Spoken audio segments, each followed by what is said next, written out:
और अफगानिस्तान में तालिबान की तबाही जारी है और तालिबान अफगानिस्तान के कई हिस्सों पर अपना कब्जा भी जमा चुका है।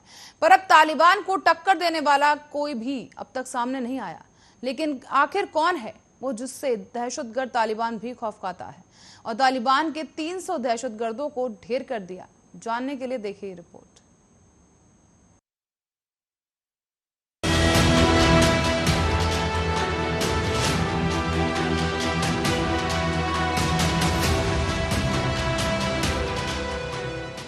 अफगानिस्तान में तालिबान का कहर किसी से नहीं छुपा। लोग जान बचाने के लिए भाग रहे हैं। हर तरफ अफरा तफरी का माहौल है। पर इन सब के बीच अब तालिबान अफगानिस्तान के बाकी बचे हिस्सों पर भी हुकूमत काबिज करने के लिए निकल पड़ा है। और इस बीच कोई ऐसा भी है जिसने तालिबान को भी डरा दिया है, जिससे तालिबानी भी खौफ खाते हैं और जिसने एक ही झटके में तालिबान के 300 दहशतगर्दों को ढेर कर दिया। तो चलिए आपको बता दें कि अफगानिस्तान का एकमात्र इलाका पंजशीर है जो तालिबान के कब्जे से बाहर है और अब तालिबानी आतंकी पंजशीर की तरफ बढ़ रहे हैं। कार्यवाहक राष्ट्रपति अमरुल्लाह सालेह ने इसे तालिबान का आत्मघाती कदम बताया है। तो वहीं सालेह का दावा है कि पंजशीर की तरफ जाने वाले स्लॉग हाईवे को अब बंद कर दिया गया है। पर इन सब के बीच पंजशीर के रास्ते में अद्राब घाटी भी है जो तालिबानियों के गले की हड्डी बन चुकी है। वहां नॉर्दर्न अलायंस के हमले में कई तालिबानी आतंकियों के मारे जाने का दावा है। ये घात लगाकर तालिबान पर हमला किया गया था और इससे पहले बागलान में जबल ए सिराज में 300 से ज्यादा तालिबानियों को मारने का दावा किया जा रहा है। दरअसल बागलान प्रांत तालिबानी कब्जे से आजाद हुआ था। सालेह और अहमद मसूद की नॉर्दर्न अलायंस ने बागलान प्रांत को तालिबानी कब्जे से आजाद करा दिया। 34 प्रांतों वाले अफगानिस्तान में अब 2 प्रांतों में अफगानिस्तान का झंडा लहरा रहा है, जबकि 32 प्रांत अभी भी तालिबान के कब्जे में है।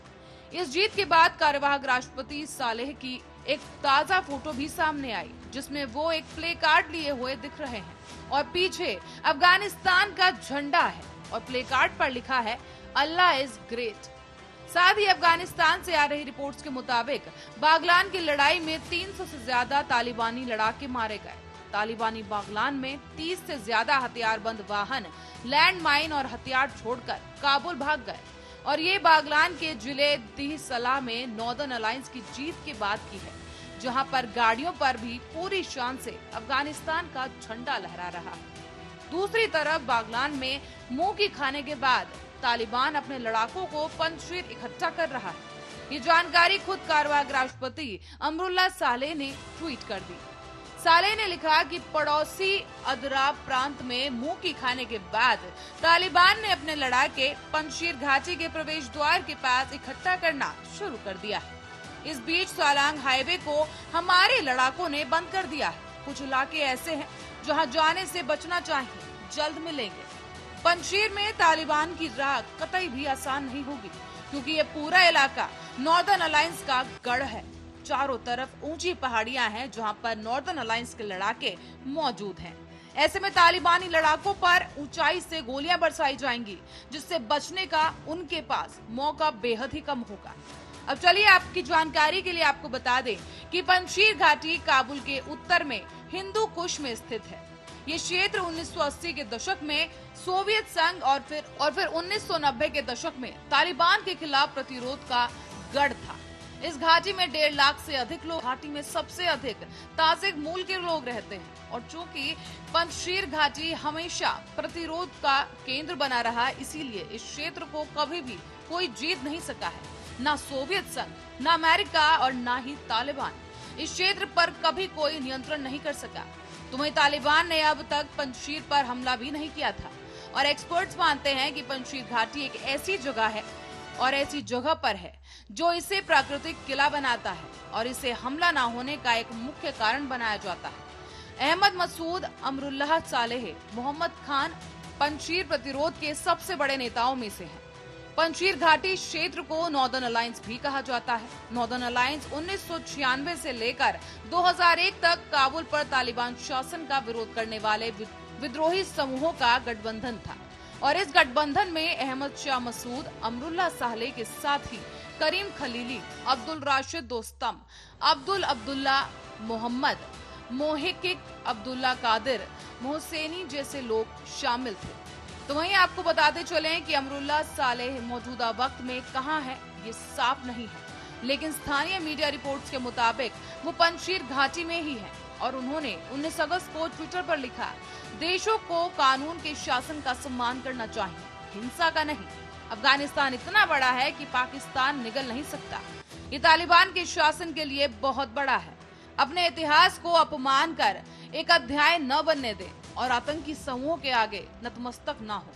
तो वहीं अहमद शाह मसूद के बेटे अहमद मसूद ने भी अफगानिस्तान में तालिबान के आतंक के खिलाफ पश्चिमी देशों से मदद मांगी है। वॉशिंगटन पोस्ट में उन्होंने लिखा, मैं पंजशीर घाटी से लिख रहा हूँ, मैं अपने पिता के नक्शे कदम पर चलने के लिए तैयार हूँ। मुजाहिदीन लड़ाके एक बार फिर से तालिबान से लड़ने को तैयार हैं। हमारे पास गोला बारूद और हथियारों के भंडार हैं, जिन्हें मैं अपने पिता के समय से ही जमा करता रहा हूँ, क्योंकि हम जानते थे कि ये दिन आ सकता है। उन्होंने आगे लिखा कि तालिबान सिर्फ अफगान के लोगों की समस्या नहीं है। तालिबान के नियंत्रण से अफगानिस्तान कट्टरपंथी इस्लामी आतंकवाद का मैदान बन जाएगा और यहाँ एक बार फिर लोकतंत्र के खिलाफ साजिश रची जाएगी। Special report, Aryan news.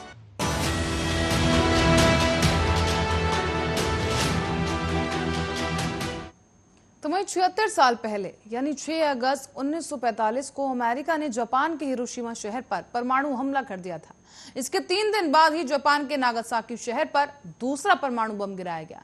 दोनों शहर लगभग पूरी तरह से तबाह हो गए थे। 2 लाख से ज्यादा लोगों की जान चली गई और जो बच गए उनकी जिंदगी नर्क से भी बदतर हो गई थी। आइए जानते हैं दुनिया की अब तक की सबसे बड़ी त्रासदी के बारे में।